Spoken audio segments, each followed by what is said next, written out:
Cher ami, bonjour. Aujourd'hui, nous avons l'opportunité de recevoir Monseigneur François. Nous avons posé quelques questions pour comprendre sa vie, voir comment sa vocation a-t-elle été développée. Bonjour Monseigneur. Aujourd'hui, nous voudrions vous poser quelques questions. Pourriez-vous nous parler de votre vocation sacerdotale missionnaire? Comment est-elle venue? Je devrais tout d'abord rendre grâce à Dieu parce que toute vocation est un don de Dieu que nous devons accueillir avec action de grâce. Au début, ce ne fut pas évident parce que mes parents ne voudraient pas que j'aille au séminaire et j'ai dû attendre un peu longtemps. Et c'est quand j'étais à l'université, je me voyais déjà capable de prendre moi aussi, gérer ma vie. Alors j'ai décidé, par un coup de grâce, de partir contre la volonté de mes parents, bien sûr. Alors, ça a commencé, d'abord, je ne savais pas ce qu'il fallait faire et je sentais un appel du Seigneur. Alors, est-ce qu'il faut être prêtre diocésain ou aller dans un institut ou bien devenir membre d'une congrégation? Je ne savais pas. Il y avait c'était nébuleux. Alors, je me suis rapproché d'un prêtre que je ne savais pas qui était même SMA dans la paroisse de Sacré-Cœur d'Apapa. Et puisque je faisais partie d'un groupe, un mouvement de prière, et la communauté Emmanuel, où on avait des activités de prière, de visite aux malades, des camps de vacances. Alors je m'étais présenté et puis je dis que je sens un appel à moi et d'aller servir le Seigneur. Et le prêtre me pose la question, qu'est-ce que vous sentez réellement? Je dis, je ne sais pas, mais je sens un appel. Alors lui me dit, bon, je vais vous donner un livre, vous allez lire. Et après quelques semaines, vous reviendrez me voir si vous sentez la même motivation en vous. Alors j'ai été parcourir ce livre et j'ai découvert pas mal de congrégations. Il y avait les dominicains, les jésuites, les édistes et aussi les missions africaines. Il y a aussi des congrégations religieuses féminines. Alors j'étais venu à lui, que j'ai parcouru, j'étais un peu dans le doute, mais mon esprit est frappé par... Et ce que font les pères des missions africaines, la SMA, ça me rejoint un peu avec ma motivation et aussi ma participation dans le groupe de prière Emmanuel. Alors il me dit, ah, si c'est ça, et vous savez, si vous devez devenir SMA, vous allez quitter votre pays, qu'est-ce que ça vous dit? Qu'est-ce que ça vous dit? Et je dis que partout besoin sera, où Dieu a besoin de nous, j'irai, je suis prêt à faire cette aventure. Alors donc c'est le début de ma vocation et j'en ai parlé à mes parents et ils sont opposés. Et alors c'est là qu'on m'a fait rencontrer un certain Michel Loiret qui m'a accueilli, il m'a posé des questions de savoir qu'est-ce que je veux devenir, la même question. Alors j'ai répondu et lui m'a dit, voilà, nous avons les pères des missions africaines n'accueillent pas des séminaires, des candidats des pays africains, mais depuis 1983, à la suite de leur assemblée générale, ils ont pris la décision d'accueillir des candidats des pays africains qui voudraient devenir aussi missionnaires. Alors il dit, alors je vais vous préparer, on va voir, mais allez d'abord à la maison, réfléchis et on verra.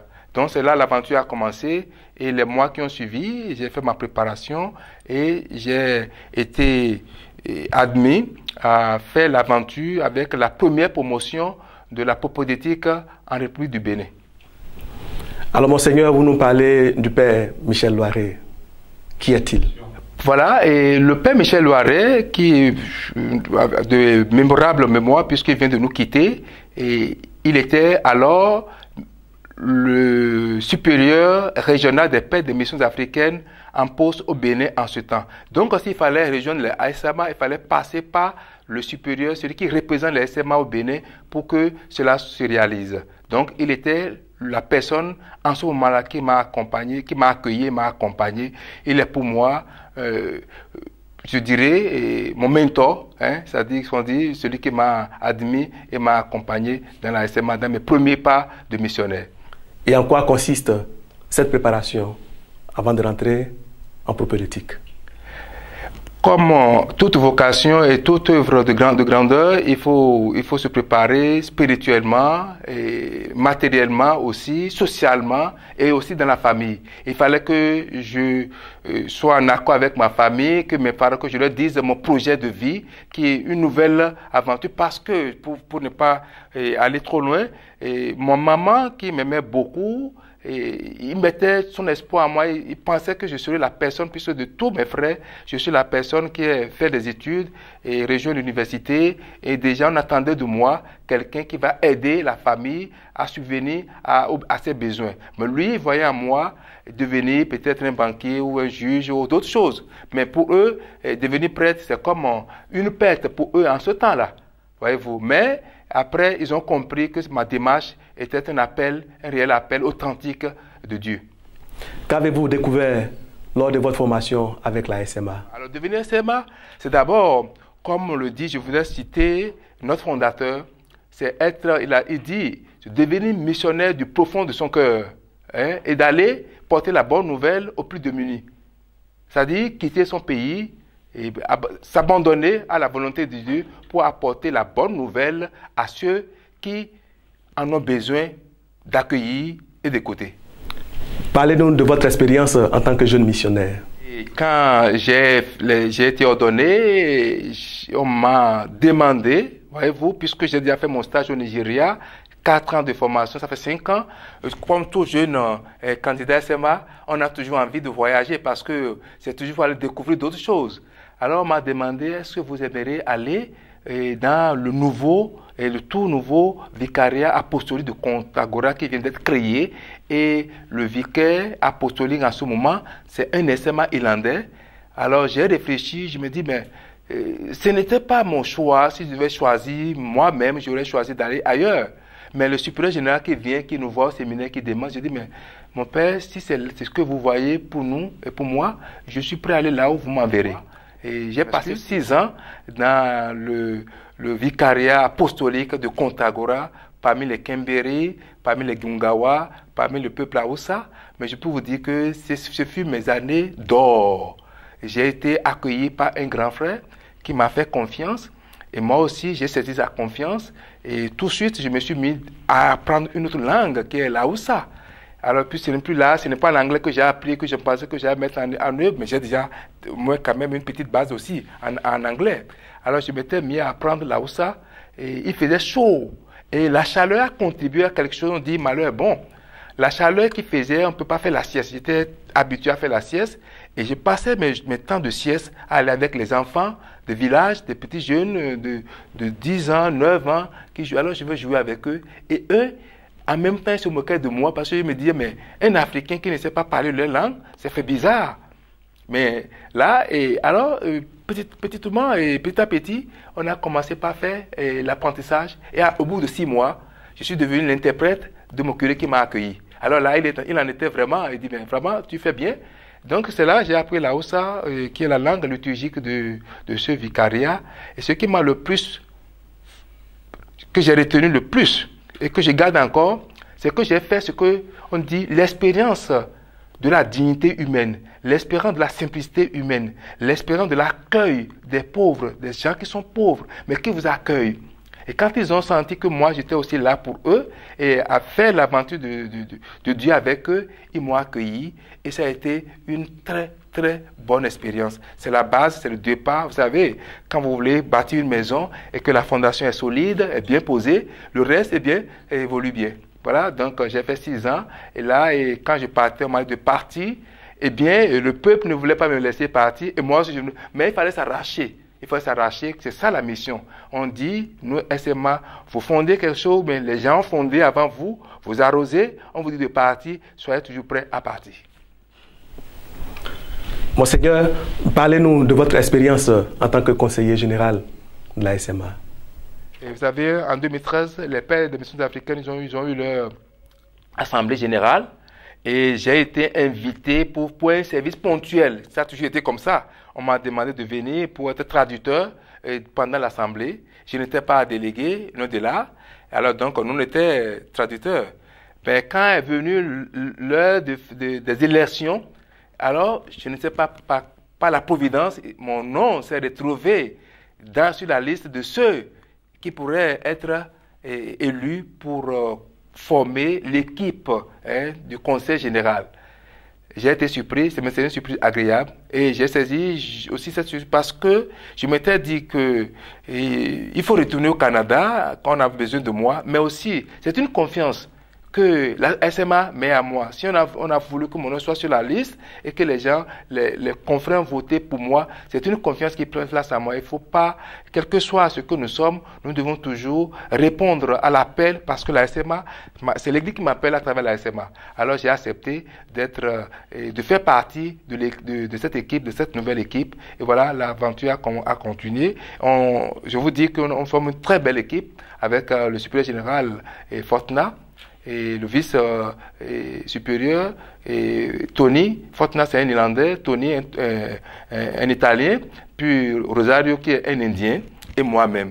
Nous avons continué, commencé à travailler dans de bonnes conditions, avec bonne attente fraternelle. Je revenais d'un long voyage de visite en Côte d'Ivoire, où j'ai eu la possibilité, la grâce de visiter les confrères qui travaillent de Korogo à San Pedro, Tabo, Grabo, Dabo, Azopé, Abidjan. Et puis j'étais aussi au Togo et j'ai visité les confrères qui travaillent à Lomé, à Damavor, à Vepozo et à la maison régionale. Et aussi j'étais invité, voyez-vous, pour rejoindre les confrères qui étaient en réunion à Calavi. C'est la réunion des formateurs, de tous les formateurs des maisons de formation de la SMA, aussi bien en Afrique qu'en Inde et aux Philippines. C'est fait très bien. Et je veux dire, comme conclusion, ce que j'ai vu les confrères sont en train de faire, j'ai été impressionné. J'ai été positivement impressionné qu'ils font bien. C'est-à-dire que la mission SMA se porte bien et les confrères travaillent très bien. C'est-à-dire que la relève s'assure. Voyez-vous? Et c'est à mon retour, j'étais dans cette apothéose de joie, dans cette joie. Et on était, quand on revient des visites, on a la réunion du conseil, et c'est la première réunion du conseil d'ailleurs de l'année. Il faut mettre tout ensemble. C'était au deuxième jour. On a commencé la réunion le 26 janvier, précisément. Et le 28 au matin, à 8h30, il y a un coup de fil qui appelle, et qui voilà, on me dit de venir urgemment à Propaganda Fede. Et moi, j'ai dit non, nous sommes en réunion, je ne viens pas venir avant midi là, je viendrai dans l'après-midi. Il m'a dit non, c'est très important, on veut vous voir avant midi. J'ai dit à Fortuna que voilà, je viens de recevoir un coup de fil qui me dit de venir à Propaganda Fede. Et lui me dit, il faut te mettre en col romain. Puis je me dis, mais c'était nécessaire? Il dit non, mets-toi en col romain, je vais t'accompagner à l'entrée du métro. Et il m'a accompagné. Et arrivé à l'accueil, eh bien, je dis, voilà, j'ai rendez-vous ici à midi. Et on dit, mais avec qui? J'ai dit, bon, c'est un monseigneur qui m'a appelé, mais je ne me rappelle plus. Il m'a dit, mais qui êtes-vous? Je dis, je m'appelle François Nyokroso, et je suis des missions africaines à Rome, et je suis du Bénin. Ah, il m'a dit, bon, attends, et on va essayer, on va voir qui c'est. Et quand il a donné mon nom, on m'a dit, non, il faut le faire rentrer rapidement.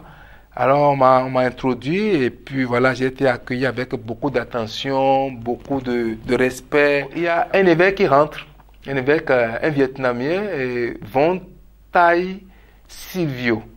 C'est un évêque vietnamien qui m'ont présenté que c'est le secrétaire d'État de la Propaganda Fede. Et lui s'assoit, il me salue. Vous savez, nous avons invité ici, au nom du pape François, et qui vous nomme comme évêque de Dassa-Zoumé.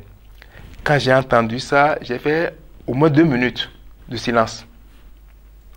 Et puis après, ils attendaient que je dise quelque chose. Quand je ne disais rien, il me dit, mais vous êtes... on a beaucoup travaillé pendant 4 ans et le choix s'est porté sur vous. Nous avons trouvé en vous le candidat qu'il faut pour cette église qui attend de recevoir un évêque.